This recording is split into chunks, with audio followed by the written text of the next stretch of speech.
You're controlling them. I would almost guarantee you. I said earlier that single women keep women single. Ooh. Because Just say. Not really, though. Yo, I don't know if you've noticed this, Fresh, but like girls are really bad at telling stories. You notice that shit? I make my girl tell me the end of a story first before I invest any more time into listening to the rest of it. You want to hear what happened to me today? No, what happened? Somebody got shot. All right, go ahead. Try to tell a story.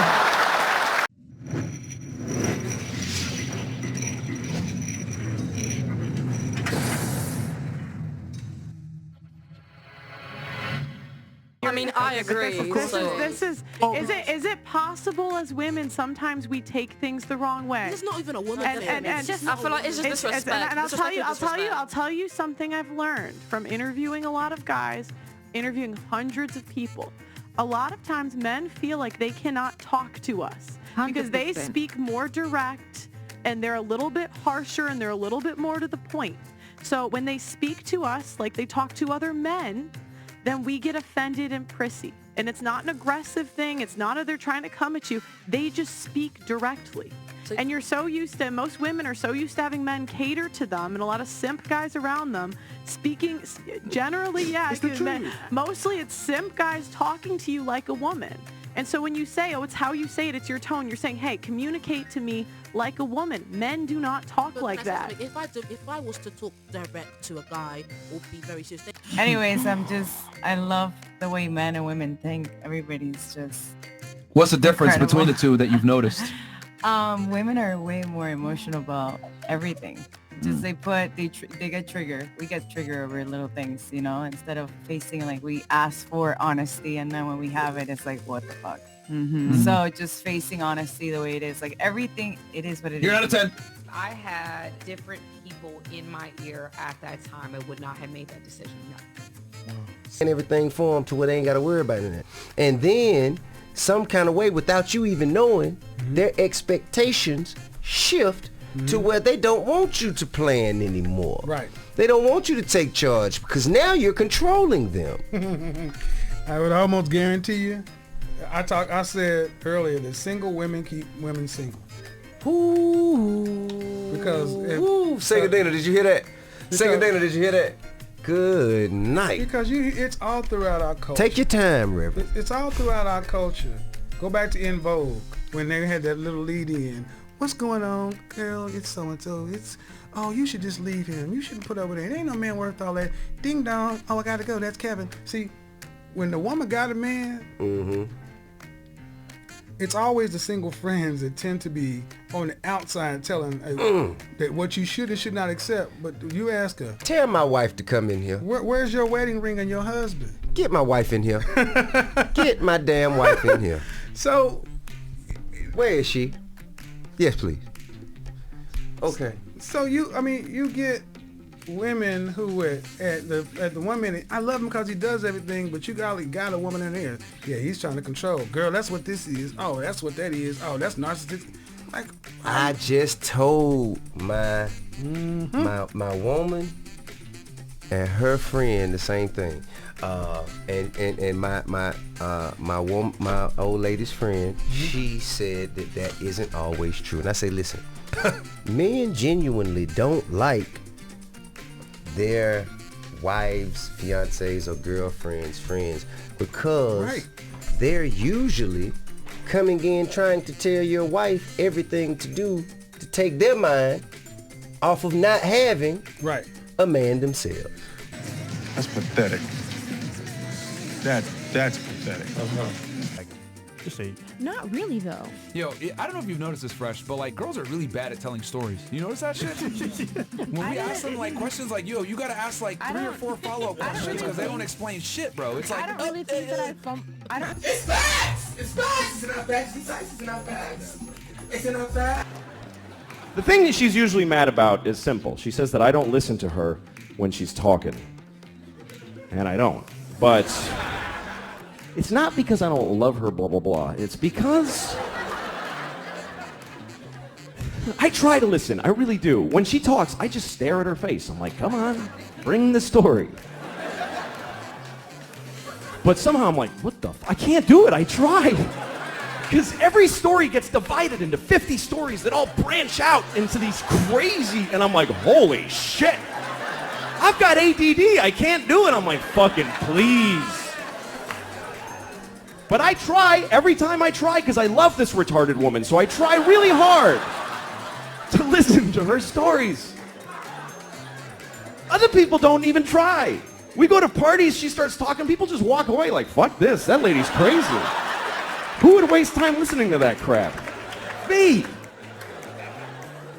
She can't help it. I really feel bad for her because the thing is that every word of the story gets her so excited that she wants to fucking run with it, and she can't fucking just break through and get to the end or even the beginning. This is my wife telling a story. She's like, guess what happened to my mom today? You remember I told you my mom how when she was in college, not when she went to Michigan, when she transferred. Remember because that guy got weird and she had to leave because he was, not the Iranian guy, that was a different story. That guy, I think he was Persian. I heard that Persia actually split. What the fuck are you talking about? Jesus Christ! Pick a thing! Have some consideration for the fucking listener. I don't do that. Here's me telling a story. I bought a tomato and I ate it and it was good. That's a story anyone can follow. Oh, I make my girl tell me the end of a story first before I invest any more time into listening to the rest of it. You want to hear what happened to me today? No, what happened? Somebody got shot. All right, go ahead. Try to tell the story.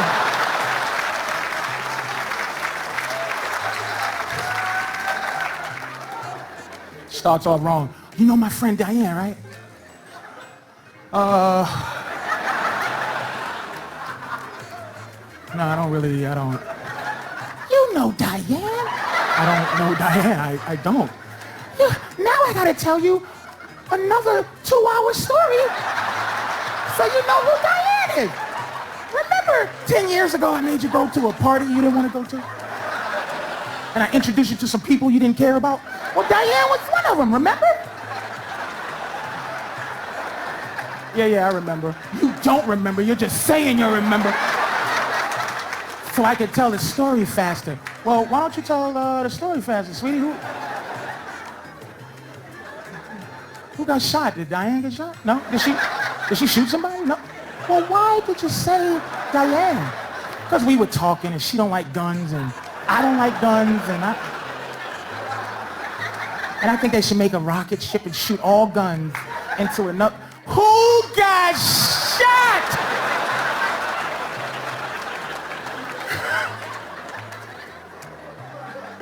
Nobody. If you're gonna yell at me, forget it. Oh, won't tell the story, but you make me feel bad when I start again. All right, so those of you who are in Tennessee, guess what? House Bill 2689 is getting ready to pass. That is requiring paternity tests before you sign the birth certificate. Because, you know, when people do paternity tests, 1/3 of the time, they end up not being the father. And if they start testing everybody, that number can only go up, not down. It's going to be dramatic. And right now, they're starting to also add in things like, you know, maternity fraud is a crime, a punishable crime. So guys used to go to jail for not paying child support on a child that wasn't theirs because the state wants to get their money, because if there is no father to pay for the child support, somebody has to pay for it, so they push it onto the nearest person that could be a father figure. And they're actually starting to jail time the ladies for maternity fraud because it is such a rampant crime. You're going to jail. You're going to jail. So I don't agree with a lot that they do in politics, but I agree with this one. The hustle is over. The scams are done in the state of Tennessee. And I know some of y'all feel like, well, why should we have to do all of this? They should trust me, because y'all be lying. The women be lying. And if you know that this is his baby without a shadow of a doubt, husband, boyfriend, baby daddy, it don't matter who it is. Let them go on and get that paternity test, sis. If you on the up and up, it shouldn't bother you.